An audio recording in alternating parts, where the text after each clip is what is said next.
Hello and welcome. You're tuned into Market Cafe right here on ET Now. I'm Shrishti Sharma and with me as always is Kanishka Sarkar. And viewers, this is the show where in the next 1 hour we're going to be telling you all the big stories that you should be tracking for today's trading session. Not just what's happened about the global markets, but along with that, which are the stocks that you should be watching out for. We'll try to discuss all of that. But Kanishka, firstly, let's have a look at how did the U.S. market pan out? Once again, a record run for the market. Absolutely. Another day, another record high for the U.S. markets, and the U.S. futures were also strong this morning. Very strong rally kicking off for the week. Now, investors have continued to cheer easing tensions between U.S. and China. That's ahead of the key meeting that they have later this week between U.S. President Donald Trump and Chinese President Xi Jinping. Now, both sides have reportedly agreed on a framework for a potential trade deal covering issues like rare earth minerals, restrictions on soybean purchases, and even TikTok's operations. So that's the word that we are getting from reports. Now, yesterday, all the major indices hit fresh record highs. The S&P 500 closed above 6,800 for the first time ever, whereas the Dow and Nasdaq, they also ended at all-time highs. Now, all eyes are going to turn to Federal Reserve as the central bank begins its two-day policy meeting on Tuesday, that is later today.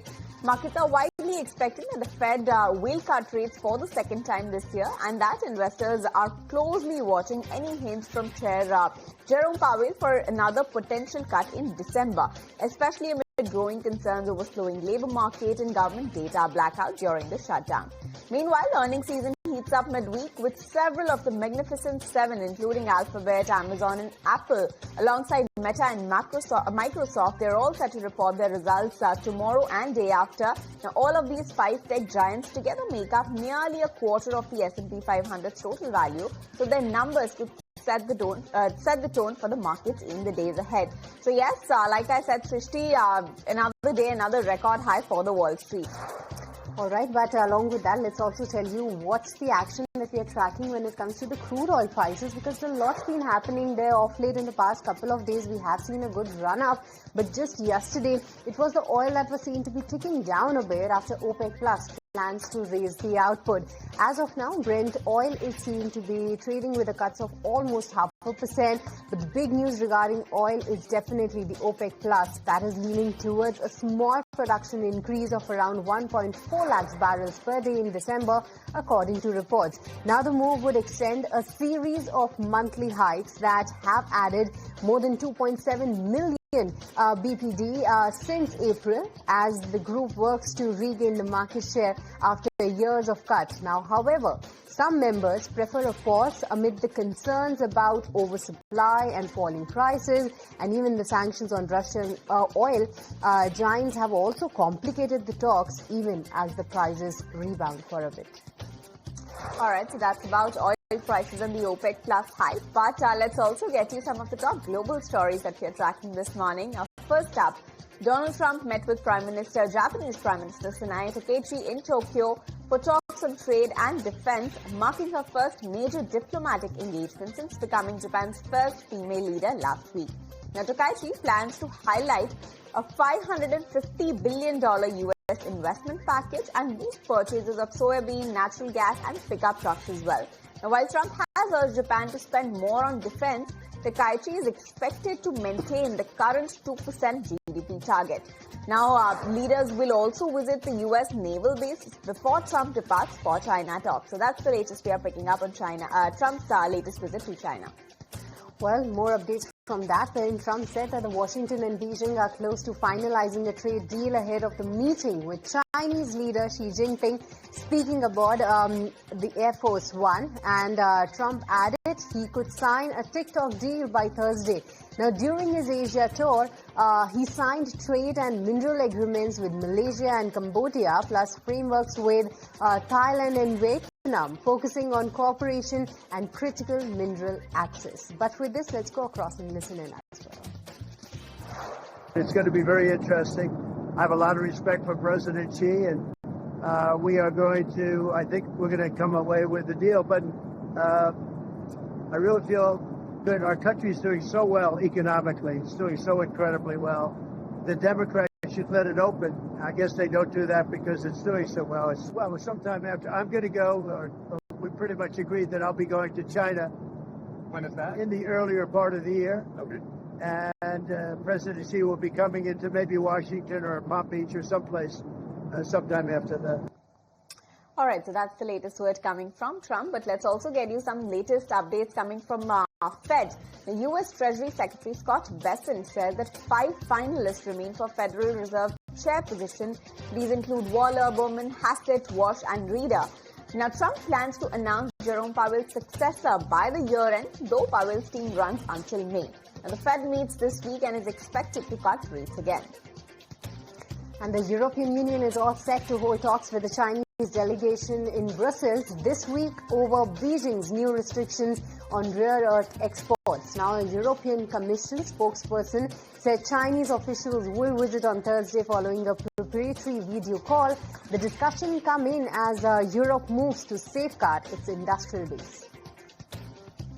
All right, moving on to the latest on layoffs, tech layoffs coming in. Now, Amazon is preparing to announce sweeping job cuts starting Tuesday. As per several reports, now the company plans to lay off as many as 30,000 staffers across its corporate workforce, amounting to its largest cuts in the company's history. Now, the move comes as it pass expenses and compensates for overhiring during the peak demand of the pandemic. Let's shift focus to South Korea then, because South Korea's economy accelerated in the third quarter, driven by robust exports and manufacturing.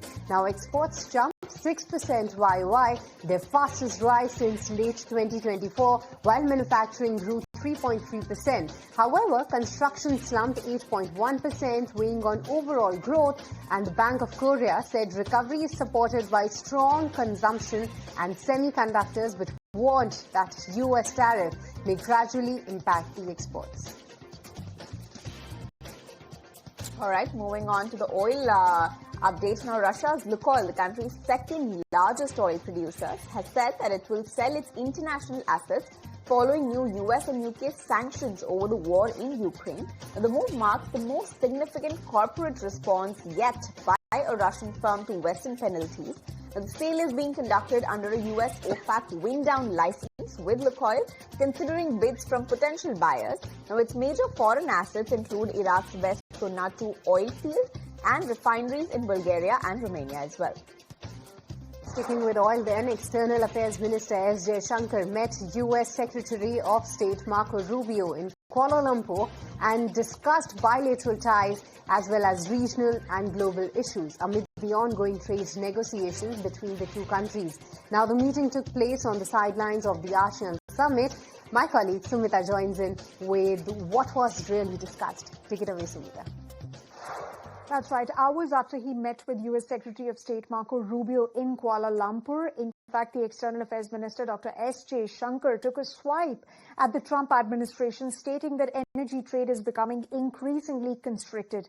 It was part of a speech that he delivered at the East Asia Summit. In fact, he also added that principles are applied selectively and what is preached is not necessarily practiced. He also added, saying that the world is inevitably going to respond to the new circumstances and that adjustments will be made and resilient solutions will be devised. He also said that multipolarity is not just here to stay, but to grow. And that the right to defend can never be compromised. Remember, the External Affairs Minister, after meeting with Marco Rubio, he just made a one-line tweet, and there was no handout either. There was no readout either from the Indian government, wherein the External Affairs Minister said that he appreciated the discussion with Marco Rubio on our bilateral ties as well as regional and global issues. Now, let's understand the backdrop of this. Now, Marco Rubio also, before having this meeting with External Affairs Minister, he essentially mentioned about the relationship and ties with India. He stated that the ties with Pakistan are not at the expense of a good relationship with India. In fact, ties with India are deep and historic and important, he essentially stated that. So this, even as a bilateral trade agreement is currently being negotiated, and officials say that a deal is very near to conclusion. But definitely remains to be seen how the concerns over India's energy trade with Russia will be met as far as the trade talks between both the sides are concerned. All right, thank you, Sumita, for getting us that. Our Pacific markets have opened up, and unlike the Wall Street, it's red across the board for Asia Pacific markets, as investors are looking, in the region towards that meeting between Donald Trump and Senator Kaichi. So, of course, more details are awaited, and given against the backdrop of that meeting, Japan's Nikkei has actually retreated from its record high level. It's trading nearly 0.4% lower at that 50,320 odd mark. On the other hand, Hang Seng also trading about 0.1% lower at the 26,390 odd level. Chinese markets also lower today, down about 0.2% at the 3,988 mark. South Korea's Kospi index, that's actually the one that's leading losses on the Asia Pacific front. It's down more than 1.5%, 1.63% to be precise. It's trading at a 3,976 odd level. So yes, that's how the Asia Pacific markets are largely faring. But if you talk about the Nifty, we did manage to end above that 25,960 level. However, we did retreat from that 26,000 level that we had during the day. But still, Nifty managed to end up about 170 points. But as of now, we are expecting a muted start for the Nifty as well. Muted but with a positive bias. An uptick of 47 points is what the Nifty implied is suggesting for D Street. So yes, a muted but a positive bias is what the D Street is expected to open with. So yes, Srishti, that's how the Indian market is looking to open. Well, definitely all eyes on that. But Kanishka, just yesterday we have already seen good moves coming in on the markets, where Nifty as well as Nifty Bank, they had a stellar run. It was the metal pack that was seen to be shining bright, select IT counters, and indeed the life insurance counters leading with SBI Life was really the top mover all throughout the day. But how did the markets pan out just yesterday? Let me take it across to Snehi for the market wrap. Well, yes, all in all, a good day of trade coming in for the market. Nifty and Sensex both have edged higher by about 0.6%. Nifty has closed quite close to that 26,000 mark, but just not quite there yet. 25,966 thereabouts is where the Nifty has closed. The broader end of the markets have outperformed the benchmarks, with the mid-cap and small cap index both up about 1%. So good show of support coming in from the broader end. From the Nifty group of stocks, you had SBI Life, Grasim, Bharti Airtel, Reliance, SBI Eternal that were up anywhere between 2 and 3.5%. On the flip side, some pressure continued on the Nifty on the back of Kotak Mahindra Bank's numbers, and that stock was lower by about 2%. Followed by BEL, Infosys, Adani Ports and ONGC. In terms of the broader end of the market, you also had the advance decline ratio. Let's first talk about that. Very nominally in the favor of the advances, and the India VIX was quite the performer in trade. But if you take a look at sectoral gainers and losers, PSU banks through and through shone very brightly, with Bank of India, Bank of Baroda, Canara Bank all doing very well. This was followed by Realty, Metal, Bank, Auto, Energy and IT, and FMCG with gains of about 0.2%. On the flip side, the pharma index was under some amount of pressure, with names like Glenmark, Abbott India, Lupin and Sun Pharma being down about 0.5% each. Other than that, if you take a look at some important newsmakers, Keynes on the back of that 6 units of the EMS scheme being approved, and the Union Minister's comments on Keynes' capex plans going ahead. Other than that, Vodafone Idea on the Supreme Court outlook on this additional AGR, and now the government has the chance to reconsider Vodafone Idea's plea. So that stock did very well. But on the back of that, the entire telecom pack did well. The likes of Bharti Hexacom, Indus Towers, Airtel, all of these stocks did equally well for themselves. Ecliox was up 7.5%. RR Cable did well. Kirloskar Oil, Netweb Tech, Aditya Birla Real Estate, Bank of India, all of these were stocks in focus. On the flip side, Zen Technologies on the back of weaker than expected earnings was down about 4%. So that stock was one to watch out for. Cohance Life Sciences, SBI Card, Walkhart, CESE, GSK Pharma, SRF. All of these were stocks that were declining in trade. SRF, of course, on the back of its weaker than expected numbers too. But well, yes, that is how the market has ended or closed, and that's the kind of market move we've seen. Quite close to that 26,000 mark, kissing distance away, but not there quite yet.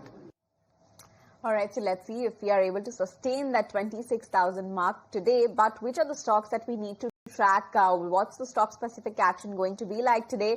Ravinder is here to take us through all those stocks. Ravinder, good morning.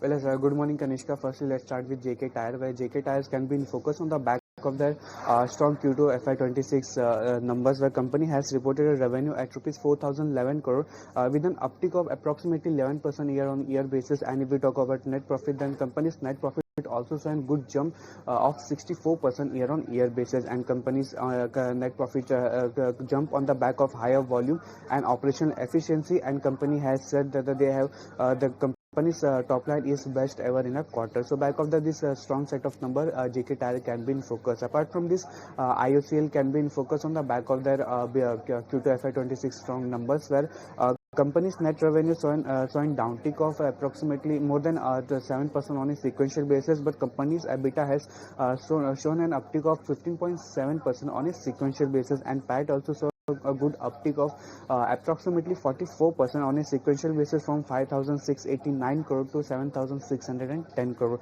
and EBITDA margin also saw an uptick of more than 160 basis point on a sequential basis, and margin uptick company's margin saw an uptick despite lower revenue and net profit also beat the street estimate.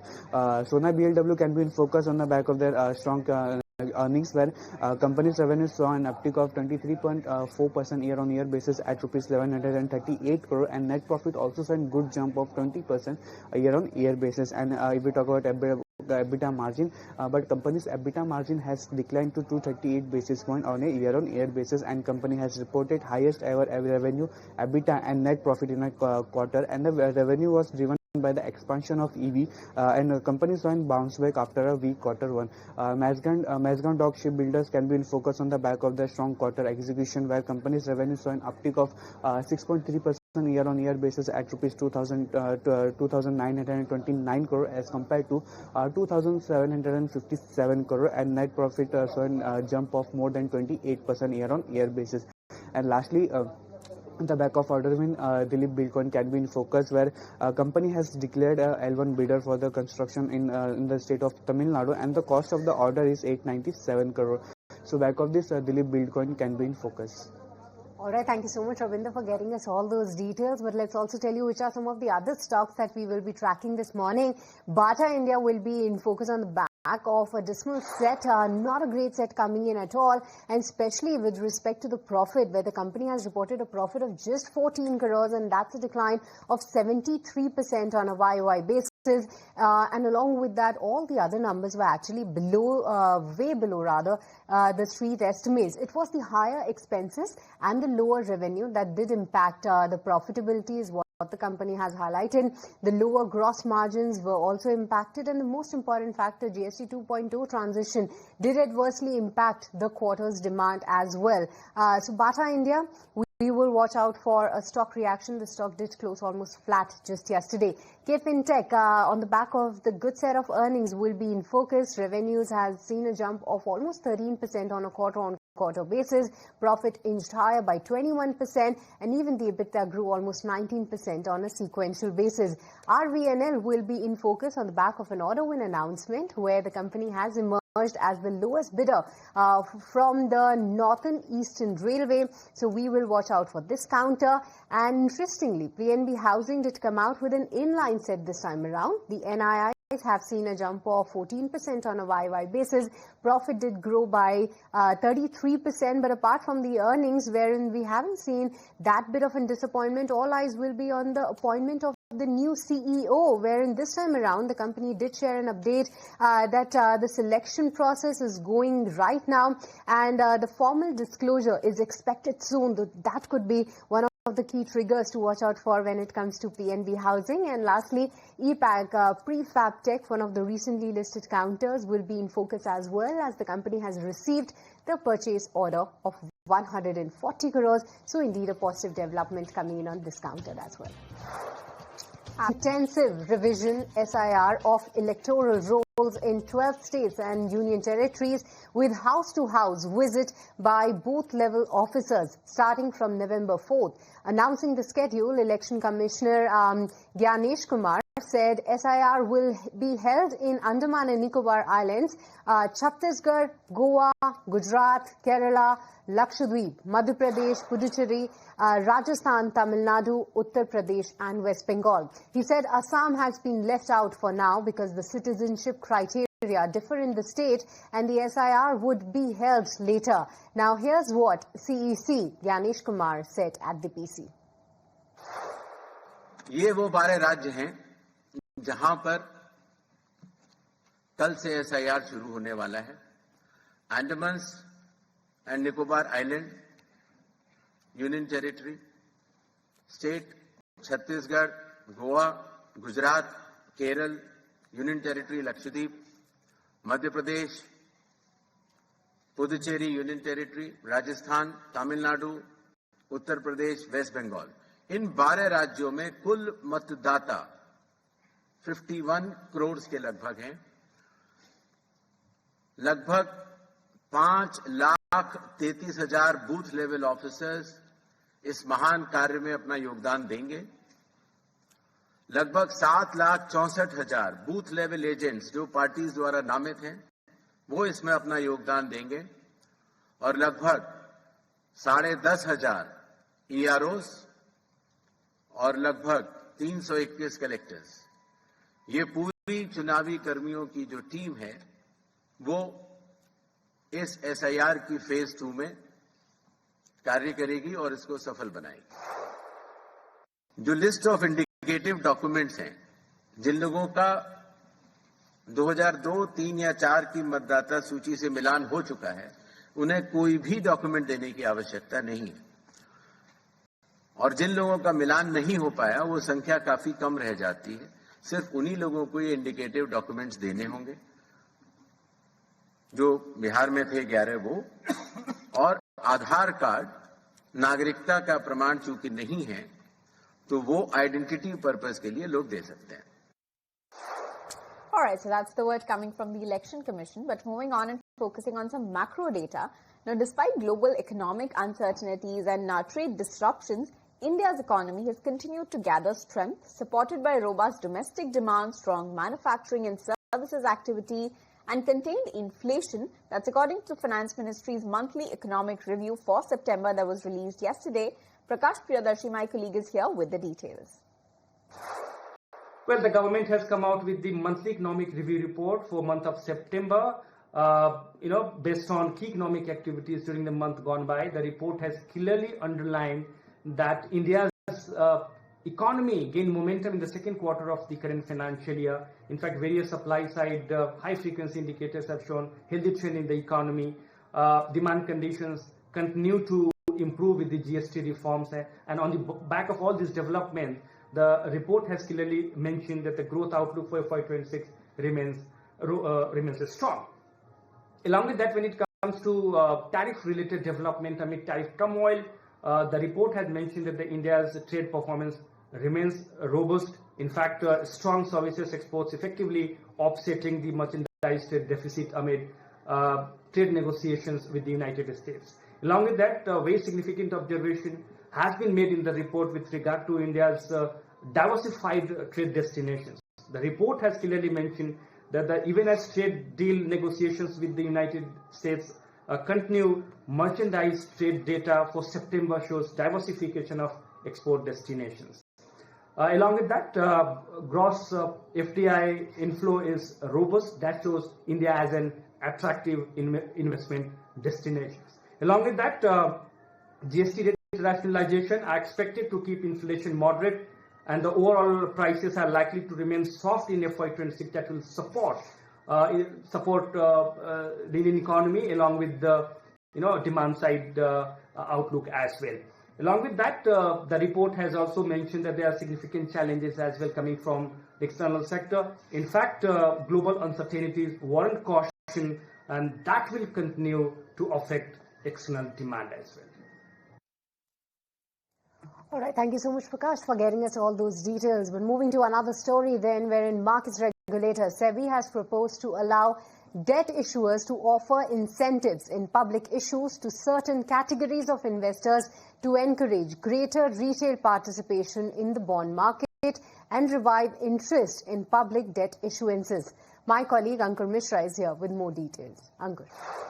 Yes, market regulator SEBI has proposed incentives for retail investors in the debt market, and this has been done of the view that the participation of retail is less and that should be incentivized. And how will this incentive be?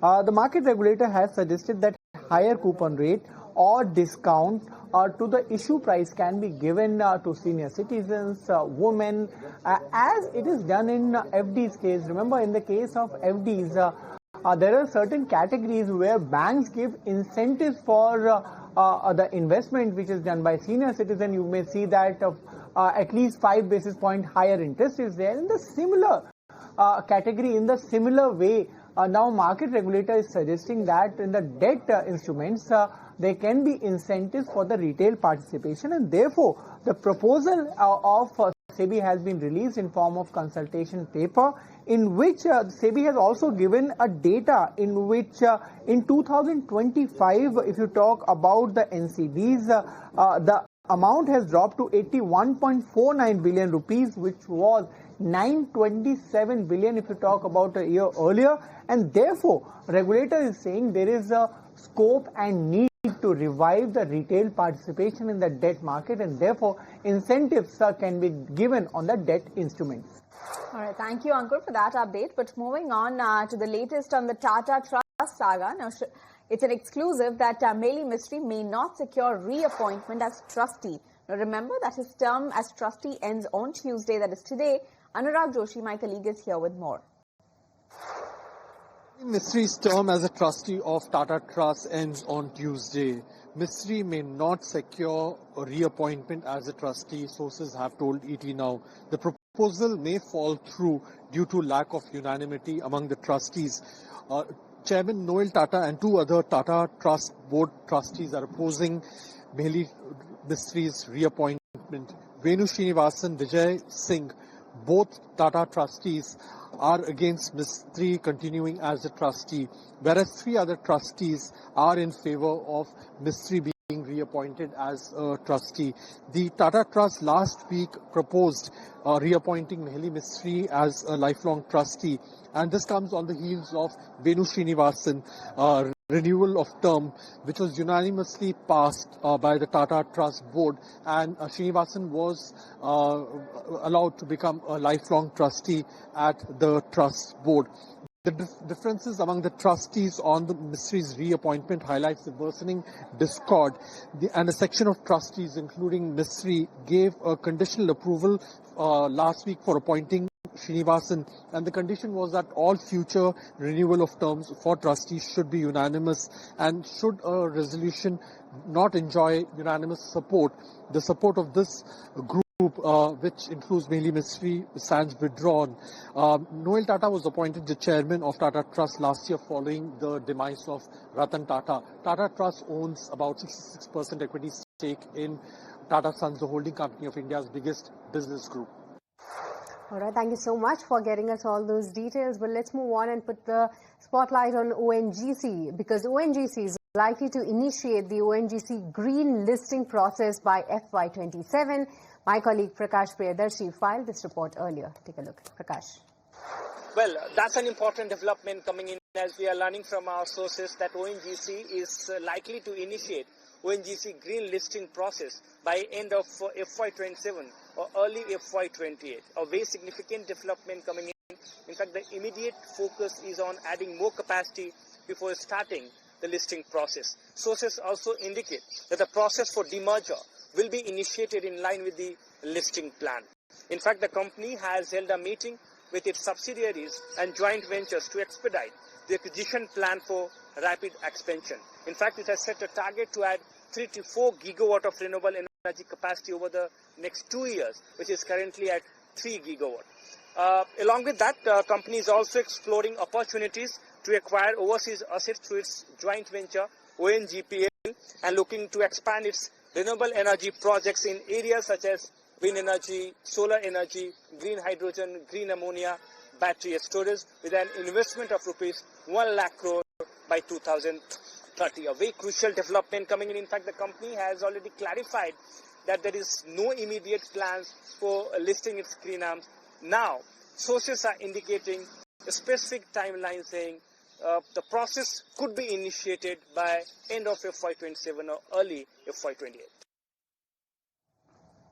All right, thanks Prakash for all those details. But on that note, we'll take a very short break. Be right back with more news and updates on the other side.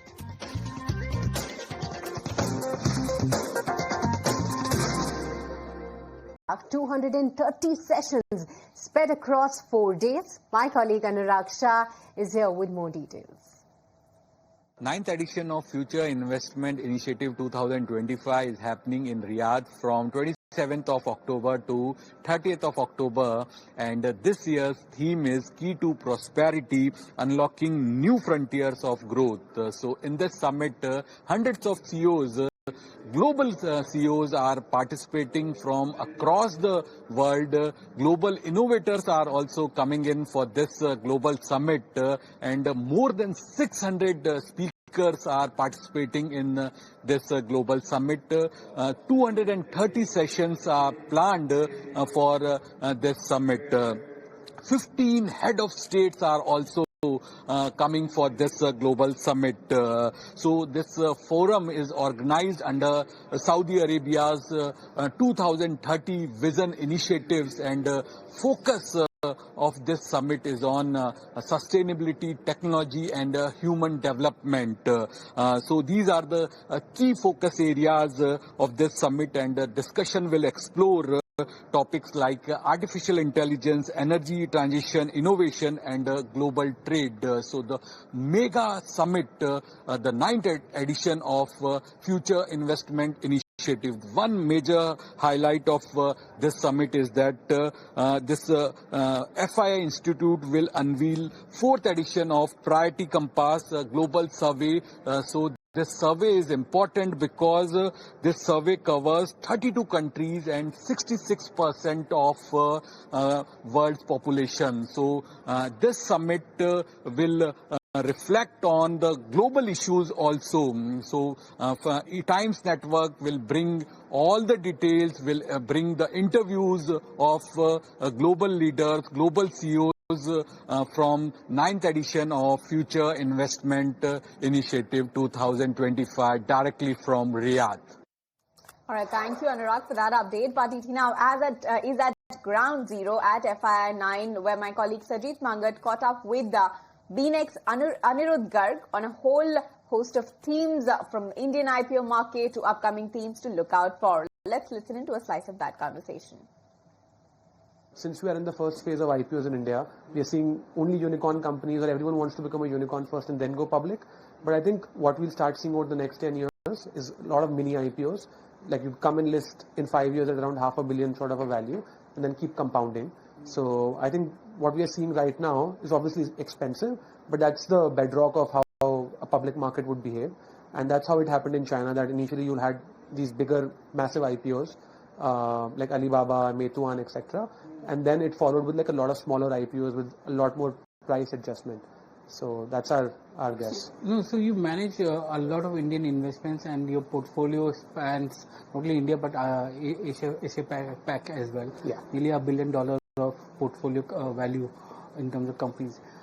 Let's look at some of the portfolio companies based out of India. Which are the areas where you have been interested or you've been investing? Yeah. So there are 2 or 3 major themes on which we focus. First is obviously the consumption economy, because the middle class is getting richer. So how can we build products and services for the next generation of rich or middle class Indians? So which means both brands. Like we invested in a cosmetics company called Deconstruct, which is growing really quickly. Then we invested in our first coffee brand, which is basically a QSR chain for coffee. We did a furniture retail outlet recently, trying to build IKEA for India for price sensitive customers. So that's one bucket where we look at most of the next generation brands. Then we're also looking at some platforms. We unfortunately missed the wave on quick commerce, but we are still evaluating a lot of next generation vertical quick commerce plays. And the best part about consumer tech in India is really good with innovation on business model, apart from just the tech. So we'll keep seeing a lot of new age consumer tech platforms emerge. So that's just on the consumer side. Then one theme which we've been very excited about is disruption of supply chains globally, which we also call the China plus one sort of a phenomena. So within that, we've done a bunch of investments. One is into a chemical manufacturing company. One is a textile manufacturing company. Then we've recently invested in an aerospace component manufacturing company. So the thesis there largely is how can we build for the world from India? Obviously, we want to build local brands and local components for local sort of supply chains, but how can we become the export house of the world? So that thesis has played out really well for us, and a lot of companies are gaining massive traction on the export side of things. You spoke about consumer tech, and you said you missed out on the quick commerce one. Do you think the current valuations are justified for quick commerce? I think it's a future-looking bet. So I think, to be honest, when people invested in Zomato or Blinkit at that time, it was looking super expensive. But now a lot of those companies have grown into those valuations. So I think there's some sort of a froth and frenzy right now, but that's on the hope of building these large consumer tech plays, which will hopefully be like a $100 billion company. So when I speak to some of the public investors and late-stage funds that have invested in these companies, they're sort of underwriting India's first $100 billion sort of an outcome, because that's only possible in consumer tech. Even if you look at China, I mean, most of the big platforms now are all consumer tech companies which started in one vertical but now are moving into multiple verticals. And we are seeing that trend with Eternal/Zomato now, that they're launching new business lines because they have a massive cash cow in terms of their quick commerce business through Blinkit and also their food delivery business. So right now it looks expensive, and we think it's overpriced, but hopefully these will be like much bigger outcomes. Quick commerce itself, the valuation of Zomato or Eternal is now running up because of quick commerce. Swiggy is because of Instamart, and Zepto also recently finished a round of funding at $7 billion, which is there. How do you, justify that kind of valuation? And while Eternal and Swiggy are already listed, Zepto may at $7 billion already. Is it? I mean, the street is also looking at cash flows and profitability, right? In that sense. So how do you justify that kind of valuation for some of the consumer tech?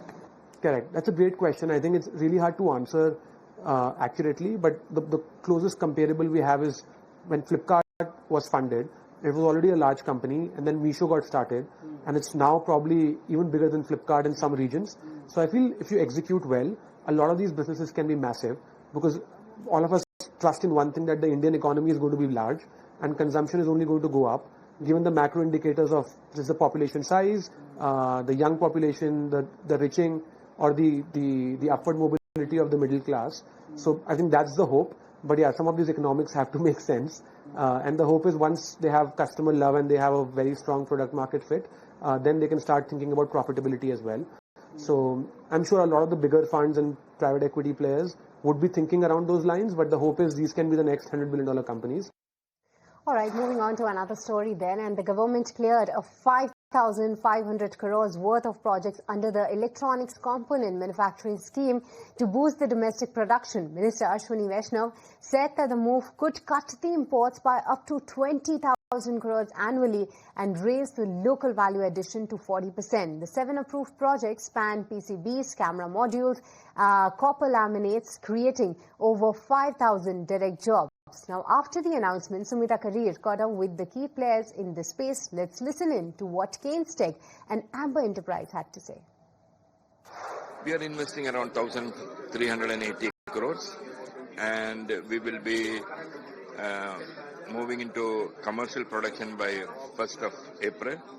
Our factory building is almost getting ready. We will start installation of machinery by mid of November and trials by early January. Then we need approvals, various certifications. So 1st of April is what we are expecting the PCBs to be manufactured. So, also want to get your thoughts on, will this entirely be for the domestic market or will it also be for exports? The domestic demand itself is so high, but having said that, at least 10% exports we want to do so that our foreign exchange leveling can be done. Do you have any timeline for when do you plan to start exports? By September 26, we will start exports. We have RFQs from our customers. So one final question, this essentially is on your semiconductor plant. Could you please share how much progress has been made as far as your semiconductor plant is concerned, and how soon will it be operational? Semiconductor plant trial production and all activities is over. We have already produced first set of boards, ICs. It has been sent to the customer for validation.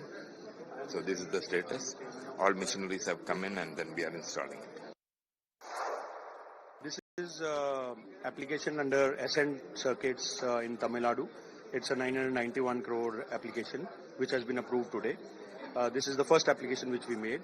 The plant is already under construction, and we believe the operation to start by September of next year, and mass production to start in October and November of next year. So this is a multi-layer PCBs. There's another application in the category of high-density interface, which we have applied for near to the Jewar Airport, new Noida Airport, where we have already received the LOI from UP government. And as soon as we get the ECMS clearance from MIT, we will start the construction of that plant, and that plant will be commissioned in 2027. Sir, but what is your overall view on exports from these two facilities? Well, currently we are just targeting the domestic demand, because right now, if you see the data, out of almost $130 billion of electronics getting consumed in the country, almost $4 billion of PCB is getting consumed. And in that $4 billion, 90% is getting manufactured. It is getting imported. So there's a huge domestic demand right now, delta. And this current consumption of 130 billion is definitely going to touch about 300 to 400 billion. And so would the demand of PCB go. So currently we are for targeting the domestic consumption, but yes, in over a period of 4 to 5 years time, we'll definitely target exports. All right, then let's just focus and tell you about some macro data that we have coming in. Now, India's growth of the industrial sector production, that is likely to slow for the month of September. We'll have the data later today, but as per estimates, the September estimate is coming in at 2.6% versus 4% in August 2025. So that's a slowdown that is likely to be witnessed for the month gone by. India's IIP may actually ease to a 3-month low of 3%. Core sector estimate, that is at 3%. Now, this is as per reports that we have collated from Reuters and Nirmal Bang. Now, growth is to be in the, like I said, it is likely to be in the slowest pace in the past 3 months. It could be the growth, the 2.6% growth that we are estimating for the month of September could be led by the manufacturing sector. Core sector slowdown may be on the back of coal, natural gas and refinery products production. So yes, that's the update that we are tracking, and yes, a 3-month slowdown, a slowdown to a 3-month low is what we are expecting for India's IIP production data that's due later today. All right, all eyes on that. But with this, viewers, we are completely timed out in this edition of Market Cafe. It's a goodbye from me and Kanishka and the entire team who put this show together. Thank you so much for tuning in.